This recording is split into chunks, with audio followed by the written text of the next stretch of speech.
pour rebâtir sur d'anciennes ruines, restaurer, réparer les brèches. Telle est la vision du centre chrétien Grâce Académie.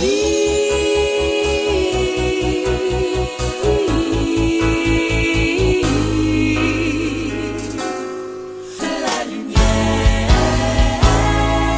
soit.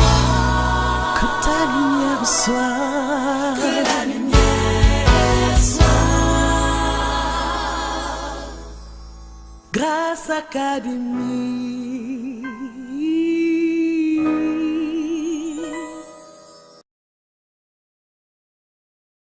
Le diable essaiera, mais il ne réussira pas.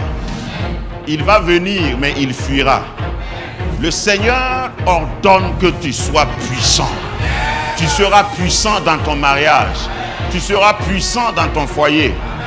Peu importe ce que le monde nous propose, nous espérons en l'Éternel.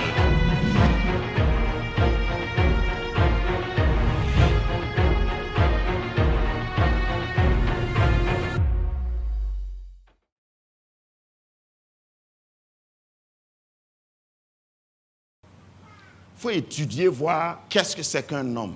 Comment est-ce qu'il réfléchit, comment est-ce qu'il réagit. Parce qu'on ne réagit pas de la même manière. Il faut t'équiper, il faut t'informer. C'est ça la science. Il faut savoir. Il ne faut pas lire seulement des photos-romans ou bien des romans-photos. Il ne faut pas regarder seulement des films brésiliens ou hindous. Mais il faut lire et écouter des enseignements émanant de la parole de Dieu qui te disent ce que c'est que l'homme et ce que Dieu attend de l'homme. Le premier missionnaire sur la terre, c'est l'homme, ce n'est pas la femme. Parce que Dieu voulait quelque chose, il voulait un ordre. Et j'encourage tous les hommes à connaître la parole de Dieu. Parce que je ne parle pas d'autres connaissances. Les autres connaissances que tu peux acquérir dans la psychologie, dans l'anthropologie, dans des études concernant le genre, c'est bien, mais c'est secondaire. Il faut que tu saches ce que Dieu veut, ce que Dieu destine. Donc, il faut que tu te prépares, jeune fille. Parce que c'est la jeune fille qui devient la maman. Et je ne sais pas si vous avez remarqué, après le mariage, tout à coup, soudain, tu peux devenir maman. Ou bien vous n'avez jamais remarqué.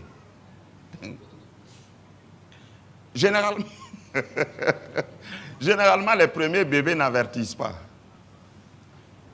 Les premiers enfants étonnent la maman et étonnent plus le papa. À l'annonce, il y a des papas qui piquent une crise. Pourtant, il est responsable. Pour dire que si tu n'es pas prêt, une fois que tu es dans le mariage, certaines choses sont difficiles à apprendre. Je voudrais proposer, je vais être pratique. Nous allons aujourd'hui, Dieu m'a mis à cœur de prier pour la restauration de certaines familles, certains foyers. Mais sur le plan pratique, je voudrais que chaque jeune fille qui m'entend cherche une maman, une tutrice qui va l'aider. J'ai toujours dit ici, le mariage, il n'y a rien de secret dans le mariage. Donc, si tu es fiancé et puis toute votre causerie, c'est « faut tout faire pour que Papa Kiemtore ne sache pas, hein. C'est entre nous d'abord ». Quand ça va s'éclater, il ne faut pas venir chez Papa Kiemtore. Au niveau du choix, moi je suis content de voir une de mes filles venir me dire « Papa, il y a un monsieur qui s'intéresse à moi » et puis qui me dit le nom. Je vais te féliciter.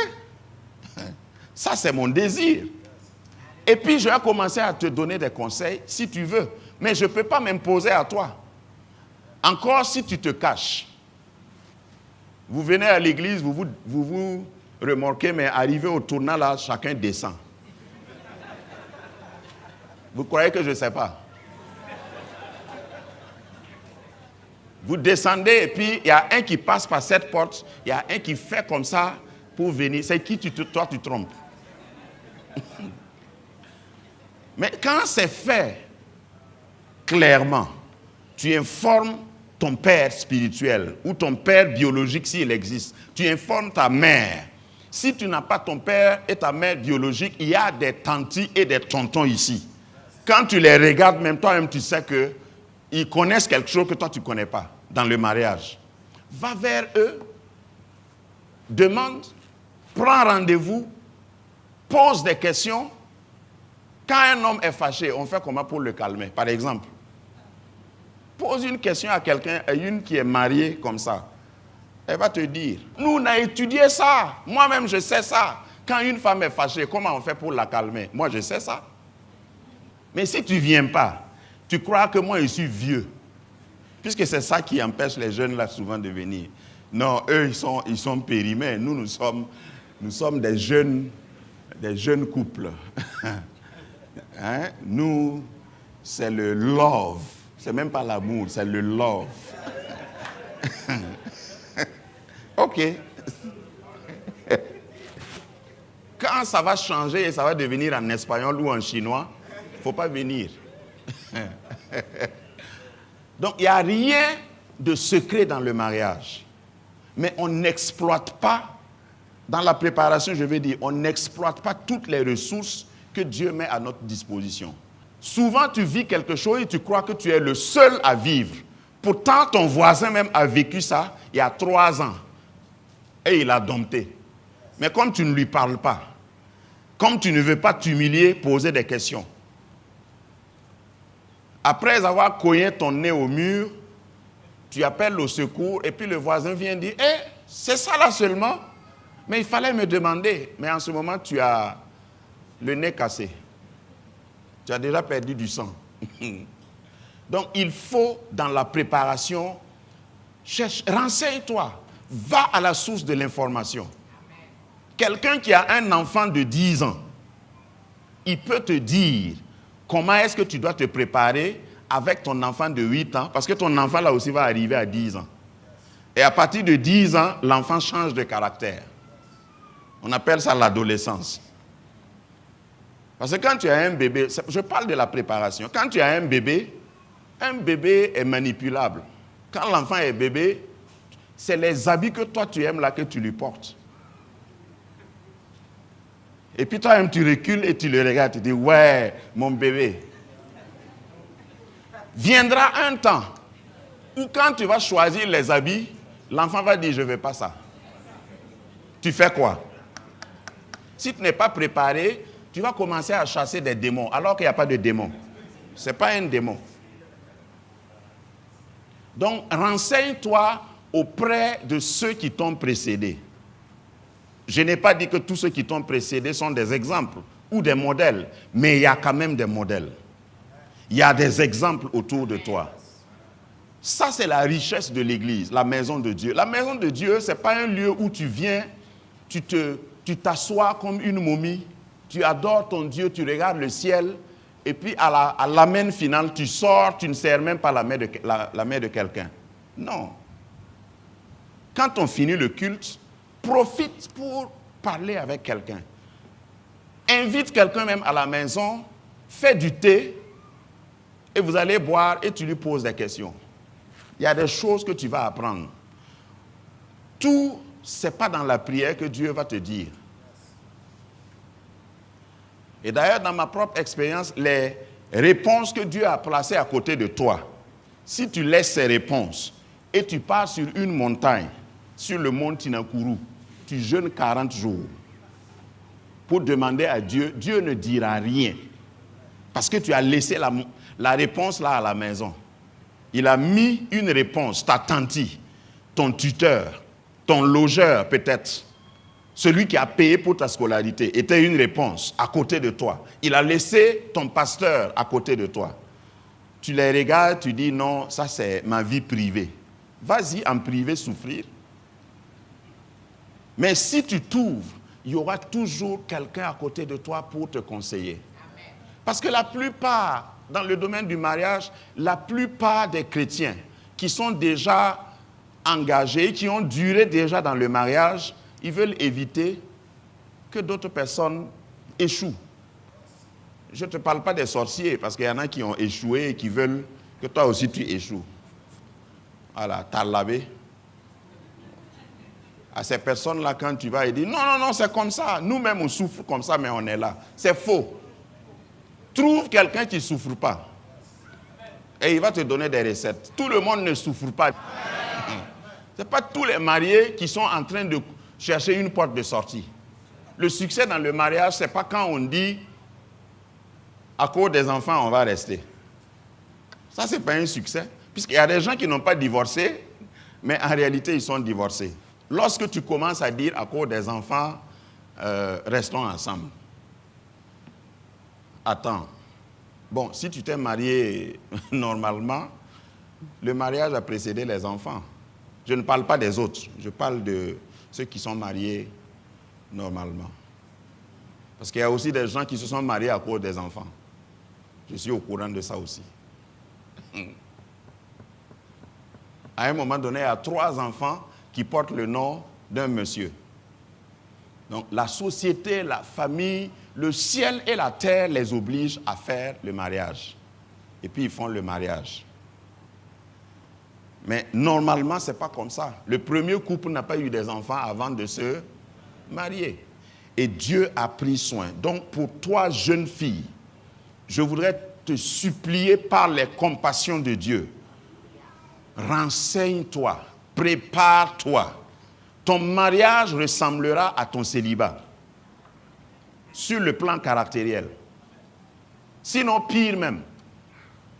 Parce que quand tu es célibataire et tu as un mauvais caractère, ça se limite à une personne. Une fois que tu te maries, si tu as un mauvais caractère, c'est devenu officiel. Ça sort dans les journaux. Les voisins sont au courant.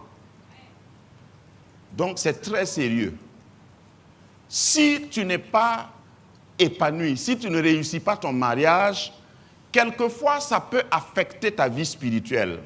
J'allais dire même, ça va certainement affecter ta vie spirituelle. C'est pourquoi j'ai pris ce temps. Et chaque semaine que je me prépare, c'est comme s'il enfonce le clou. Dieu veut que tu réussisses. Le mariage devrait être une étape où tu vas arriver et puis devenir meilleur. Mais il y a combien de couples mariés, quand vous les regardez, eux-mêmes aiment leurs photos de jeunesse. Ils regardent leurs vieux albums et disent, ah ouais, le bon vieux temps. Hein? Quand l'homme était l'homme.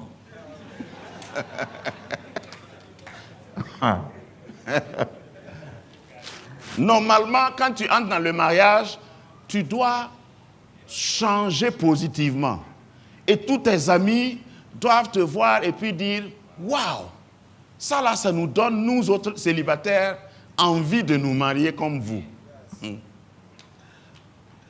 Mais si tu te maries, regardez les maquis de Ouaga. Moi, je me suis amusé à faire cette observation. Vous savez, dans les églises, il y a plus de femmes que d'hommes. Ok. Dans les maquis, il y a plus d'hommes que de femmes. Pourquoi? Pourquoi les hommes sont dans les maquis moins éclairés, mal éclairés?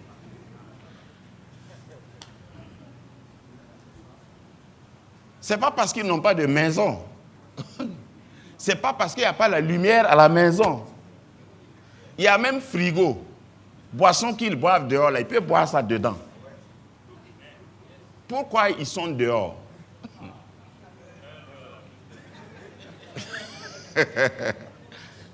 Donc, il faut que tu réussisses. C'est critique. Il faut que tu réussisses ton mariage. Amen. C'est une question que je viens de te donner. Demande à ceux qui sont mariés, aux femmes qui sont mariées, si tu es jeune fille, comment on fait pour retenir un homme à la maison tout le temps? Parce qu'il y a une recette. Ce n'est pas moi qui vais te dire ça.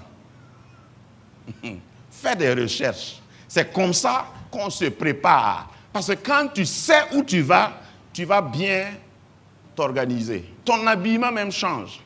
Grâce Académie, une vision, une plateforme, un cadre d'expression et d'épanouissement pour tout l'homme. Une ambassade du royaume de Dieu, un peuple d'adorateurs, un centre multiracial, une église sans cloison avec pour seule passion vivre la réalité de l'évangile de Jésus-Christ. Grâce Academy, une voix prophétique et une vision pour sa génération. Situé à Ouaga 2000, à 700 mètres de l'ambassade des États-Unis, côté Est. Grâce Academy. Donc, il ne faut pas te comporter comme tout le monde autour de toi si tu sais que tu as une autre destination. Si tu veux réussir ton mariage, tu te prépares. Tant pis pour les filles qui gaspillent leur vie, qui parlent d'autre chose. Toi, cherche des bons livres, cherche des bonnes vidéos d'enseignement. Équipe-toi et attends-toi à ce que les autres viennent se renseigner chez toi. Ceux qui ne veulent pas étudier, ceux qui ne veulent pas se renseigner, ils finiront par venir te dire, toi tu fais comment? On dirait que pour toi là c'est bien. Ils viendront vers toi. Mais si tu gaspilles ta vie sur Facebook, tu es toujours là, tu es sur Internet. Internet, c'est une bénédiction pour cette génération et en même temps une malédiction. Le savoir, c'est l'air que tu respires là, mais il faut aller chercher. Donc, équipe-toi. Amen. Je voudrais voir des foyers réussis. Au fait, c'est une belle gifle que tu donnes au diable si tu réussis ton mariage. Pour lui dire, malgré tout ce que toi tu nous fais croire dans notre société là, c'est possible de réussir son foyer. Sur le plan moral, dans la préparation, ne te livre pas à tout le monde. Allô? Vous croyez que je n'allais pas parler de ça? Parce que si tu te promènes partout, tu t'exposes partout, tu vas t'avilir, tu vas t'abîmer moralement. Quand on parle de moralité, ça inclut la mémoire, ça inclut les souvenirs. Quand tu vas te marier et être avec ton mari ou avec ta femme, il ne faut pas que le fait que ton mari te fasse bisous te rappelle quelqu'un.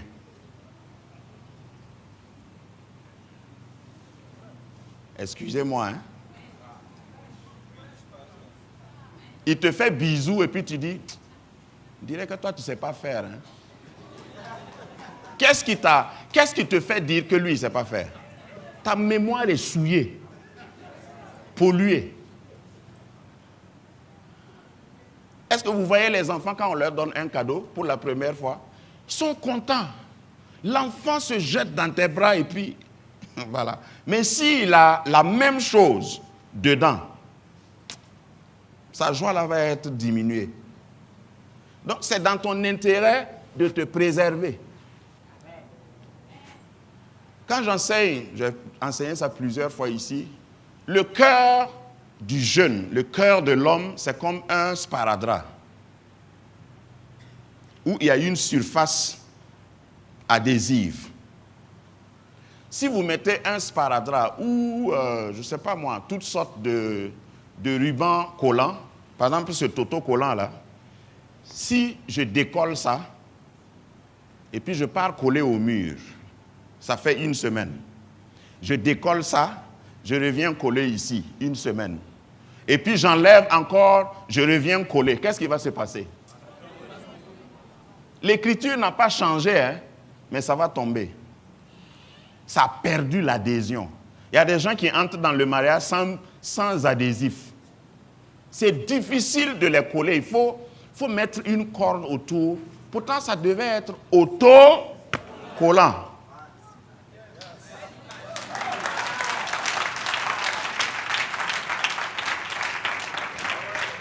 Ils sont mariés, hein? Ils portent bague. On a juré, le pasteur a prié. Mais il ne peut pas coller. Tu le relèves, tu colles contre toi, et puis ça tombe. Tu reprends, tu colles. À un moment donné, tu as envie de chercher corde nylon pour attacher. Et en ce moment, tu n'es plus libre. Je parle en image, mais il y a des couples qui souffrent parce que leur passé là, ils sont allés sur plusieurs surfaces. se sont collés à beaucoup de personnes, à beaucoup de surfaces. Finalement, dans le mariage, le conjoint, souvent ça arrive à des gens, j'ai eu pitié de certaines personnes, des gens qui se sont gardés jusqu'au mariage. Et puis ils tombent sur quelqu'un qui n'a plus d'adhésif. Et dans le mariage, c'est celui qui s'est gardé là qui souffre. Parce que lui, il ne connaît pas d'autre chose. Sa mémoire n'est pas souillée, mais celle ou celui qui est venu avec plusieurs expériences. Il y a une partie de lui qui est chinois, il y a une partie qui est brésilien, il y a une partie qui est samoa, une partie est mossi, une partie... Vous voyez ce que je veux dire? Finalement, tu le regardes, tu te demandes, il ressemble aux Nations Unies. Tu ne sais pas quelle nation ou quelle... hein? Tu ne sais pas comment l'attraper pour qu'elle soit satisfaite ou qu'il soit satisfait. Donc c'est important de se conserver. C'est la volonté de Dieu. Je vous ai dit que je ne vais pas diluer la vérité. Je ne te parle pas de l'actualité. Je te parle de la vérité. L'actualité est autre chose. Le temps présent, quand tu demandes par exemple, tu dis par exemple, il faut rester fidèle, il faut rester chaste, il faut rester sobre, il faut rester vierge jusqu'au mariage. Il y a des gens qui disent... Pasteur, tu rêves. Aujourd'hui, là. Yeah. Ça, là, ça n'existe plus. Ça existe pourtant. Ça existe. Et la plupart, statistiquement parlant, la plupart des mariages qui sont heureux, qui ont réussi, sans trop d'acrobatie, sans des fils, c'est ceux qui se sont gardés purs. Et quand ils entrent dans le mariage, tout est pur. Même quand le mari voyage, la femme qui est à la maison n'est pas en train de dire maintenant là, 22h30, il est en train de faire quoi avec qui?